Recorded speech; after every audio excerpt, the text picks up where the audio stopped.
start growling and come after you. My wife says I'm like that. I have a problem. It just, I can't stop. But anyway, everything that I found says consolidation does not save money. Now, it can work for some students, but those students are typically middle class or wealthy students. We don't have that. And one of the questions I asked before, and I'm going to ask again, is how are we going to be the ones to change that? How are we going to be the ones to finally figure out how to save money through consolidation? And I know if you people keep banging it on the same wall and doing the same things, and it doesn't work, that leaves an example for you. And what are we going to do different? All right, anyway, I'm going to go on to this thing, I'm sorry. Dr. Susek says we have to do something now. I don't disagree with that. You run, I'm not going to say rush, but if you say I have to do something now and do the wrong thing, where are we at 10 years from now? What's going to happen for these kids? Now, I'm not saying you're definitely doing the wrong thing, but I'm saying what if it is the wrong thing? If it is, all these kids up on that hill, you said you were up there all the time, Miss Thomas, and my daughter sees you all the time. Those kids need this probably more than anybody in this district. You know that. And what happens if we're wrong? If we're wrong, they're done. You know what I mean? That could be it. That's their ticket. Education's their ticket. You know what I mean? And here's the other question I had to ask. Now, is GR offered less AP classes than the other schools? They're all offered the same amount of classes as how many students actually size. All right. How can we guarantee when we get a new school where we're going to be putting a lot of our stuff into, and with the new school, you're going to have to do that these kids aren't left behind. And I'm not saying that it's going to happen. I'm saying, how do you guarantee that to me? My daughters go up there, and I'm sorry, I'm not trying to cut you off. My daughters go there, I have neighbors that go there, I coach kids that go there. Those kids up at GAR are my kids. They're my kids, every single one. You could go to a varsity basketball game, and all those kids say hello to me, and I say hello to them. Because those kids, they need us more than anybody here realizes. And just to reiterate this as well, for those Coffin kids, can we offer a school choice to run one minus GAR? It's their option. If it's that bad there, let's do something now that can help. I mean, I know I've said this before, and for me, I know school choice isn't a thing, but we need to do something. It's not right to put them there. You guys know that. And we need to do something like Dr. Susek said now, and I don't think school choice is a bad decision. Anyway, go ahead to answer your question about the GAR, how you can guarantee that GAR will get the same type of education as usual. Yeah, no, I think that's a great point. I think that when we move forward with this, the plans to, right now the current plan to consolidate Coffin and Myers, obviously they're going to have to be a facility, but the educational program, regardless of the facility, still has to be there. That educational program most certainly has to be also offered at GAR. I think there were certain things that have been brought up along the way. I know Dr. Sheward talked to me about it in regards to offering a hybrid model, or maybe some of those AP courses that there's not enough number of students to enroll in that GAR because it's a much smaller class than Coughlin. And maybe there's a way that we can utilize that through distance learning. And that's something we're looking at for this upcoming year, a hybrid model. So those students can most certainly have the same opportunities as everybody. All right, and the last thing I want to say is we need a library. Everybody does have cell phones, but data runs out. And a lot of these kids are on plans, if their data runs out, they can't get in touch with their parents. And I really think it's important to get a library in the school just to, help them with their homework. The schools do all have libraries. Operating libraries? Operating libraries are Because my daughter told me she can't get a book. At GAR, everybody has libraries at GAR, Myers, and Coughlin. That's not true. All right. No way. I have a student at Myers. I get upset with my daughter for being on her phone all the time. Yeah, sorry, we do have libraries in the school, but we don't have librarians. And with that being said, we currently made them into computer labs, so that students can go in there and do research as much as they like. Possibly because the library is actually closed, they have put that up on Zoom, the walkway. That's where they allow those students to use that extra space for computer lab. There is a process that's going on right now where teachers will bring their students down to the library to get books that they need. So if that is occurring, it is at my education. All right, thank you. Our next speaker is John Allen. Mr. Allen. Mr. Allen had an emergency. As you know, he is owner of Allen Industries, which is adjacent to the so-called Kmart site. He wanted me to express that he regrets not being able to be here because he had questions. But it wasn't out of disrespect. He had every intention of speaking and asking questions, but he didn't have an emergency. He was here. He was here until just shortly before discussion of why you all stood forward. Next, Attorney Moore. I think we're We're going to talking. have his, the contact, I guess we can get. Oh, yeah, sure. Yeah, we have. He's I'm proud to say, Mr. Allen is one of our finest Valley Santa supporters. Has been a Valley Santa supporter, a big donor and contributor with the recycling program. It's been a chance to pitch this. When you throw away your cans at Christmas time in the City Hall parking lot, Mr. Allen takes care of that for us, gives us a tremendous price, and then goes way over the top. So, yeah, Mr. Allen does a great job. We can find him. Kim, Attorney Berlin, would you be able to give Mr. Costello his contact Sure. information? We'll do it before we leave tonight. Next is Melissa Allen.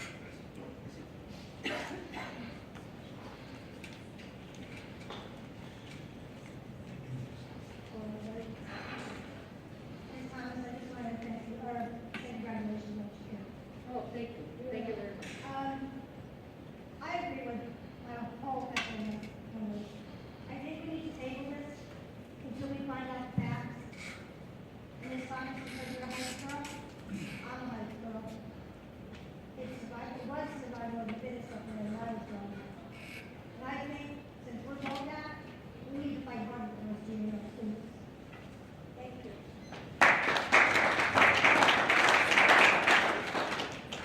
Our next speaker is Tracy Hughes.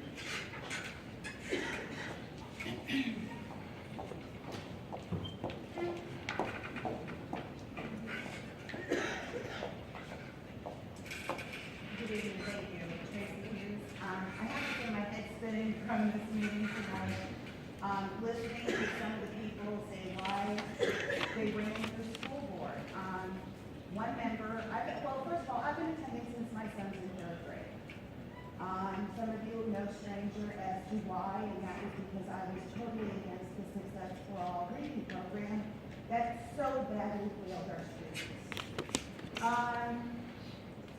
And one board member who's been on here since then, I remember them voting no to fix the bathrooms at Myers by the cafeteria and the gymnasium and on the first floor. Now, this is years ago. My son's now in 10th grade. Why would we fix those bathrooms for a school that we are going to close? And then we talk about pensions. We have 4 of you collecting pensions on this school board. I find that to be, that's the white elephant, or the elephant. That's very interesting. I implore you to table this vote, because I don't think you even realize what's going on in your own district. I don't think you board members know today's students. I know some of you have been in the district for 35 plus years, but you don't know today's students. Maybe you did 30 years ago. They're not the same. This will destroy them. This will destroy our district, our school district. Do you want that on your shoulders? Myers High School has 1 computer in its library. 1. How many students attend Myers High School? Mr. Costello? We have approximately about 890 students. How are they to use 1 computer? Right now, the library has they're talking about the library. If you've been there, Reese, when was the last time you were there? Quite frequently. I was there last night. Oh, So, okay. as you know, Ms. Borland actually had brought it to my attention maybe 2 months ago, fair to say, maybe a little bit longer, about the use of the library, that the books were placed in the center of the box, because there was speech and papers there. And the very next day, actually that moment, I called Mr. Elias, went down that day to see what was going on. They actually have a program that's being built right now where they have put, I believe they have put tables in the middle. They are actually doing a peer program with our special education students to allow, to get them into the library, to be part of the community, to allow checkout, check-ins, What's and they're happened going to to the begin books putting, at our I'm sorry, I library? thought you wanted me to finish. Well, I'll wait. I don't want this to go off my hand, because I have a lot of questions. Ask all your questions and I'll answer them if I can. What has happened to all the books at our library? Go ahead. Because I have been told that all the books at Kistler Library were thrown in the dumpster. No, they were not. I worked there, and I can say they were not. They're on the shelf. Are you sure? Yes, I am. Okay, all right. Well, I know. Nothing was thrown in the dumpster. Nothing. Where are they then? They're on the shelf. Same, the library, these are the library pick. The library is exactly the same as it was when there was a librarian. And what is the intention of all of our books since they are not being used? Do we have an answer for that? Also, since when do AP students sign up for classes? I thought AP classes, you had to be recommended and qualified to take an AP class. Like, not just anybody signs up for an AP class. So, how many classes currently are at each school are AP? And we talk about consolidation. I talked to you just the other day about truancy. It's going to get worse. And obviously, I brought something to your attention that maybe you weren't even aware of, that there's some other children besides the one I brought to your attention. You were, Okay, I think I assisted you. you did, and I am very grateful for I that, hope for a second. and I hope so too.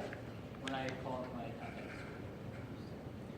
I don't know about every student that's in a truancy issue or whatever the case may be, but my building principals most certainly will keep us on and we work on it. Yes, good, I'm glad to hear that. But the real issue here is if you are so set on consolidation, you are totally leaving the GAR students out of it. And I'm going to use the word, you're segregating. You are segregating. I suggest you get to know your districts. You don't.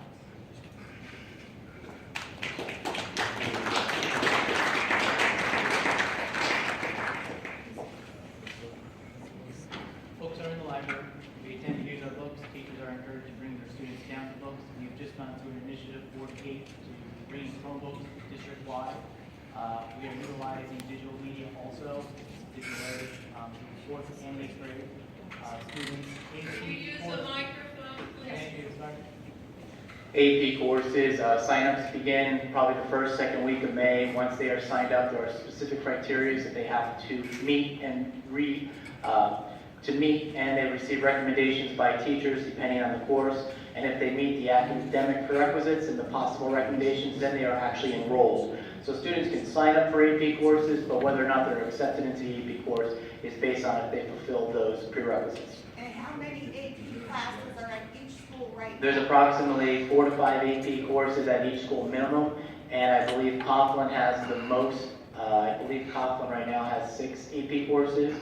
Myers is probably equally 5 to 6 courses. GR has the only AP psychology course that the other 2 schools have asked about, but they're probably about 4 or 5. So why don't we have all the same courses at all the same schools if we are one district? They are all at the same schools. It's about the amount of students who decide to take in. When Coughlin has a student body of 250 students, give or take, and GR has a student body of 120 students, there's only so many courses that those students deem senior class to actually take. So it is based on population. What we try to do is offer a course and encourage those students, especially those who are specifically going into a certain path, with their guidance counselors to gear them toward taking those courses.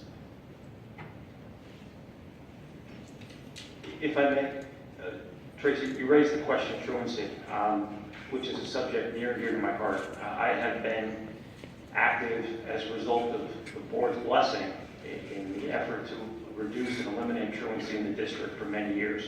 Our district was at the forefront of fighting the truancy epidemic and continues to be.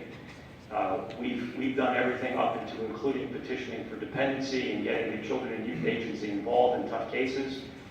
We've spent the time, we've walked the walk. We take it as seriously as any other district in northeastern Pennsylvania, and truancy is a statewide epidemic. We have been fighting the fight, and we're going to continue to fight the fight. And I can tell you it's a tough fight. Every so often, we turn a kid around. And of all the things I do for the district, it is the most satisfying thing that I do when we help a child and a family combat the issue which causes the truancy. And we get a kid back on the right track and back to school. And we count our blessings when we have a success, and I shake my head every time we lose another student when they turn 17 and drop out. But we fight the fight more than any district in northeastern Pennsylvania, and I have no qualms about saying that.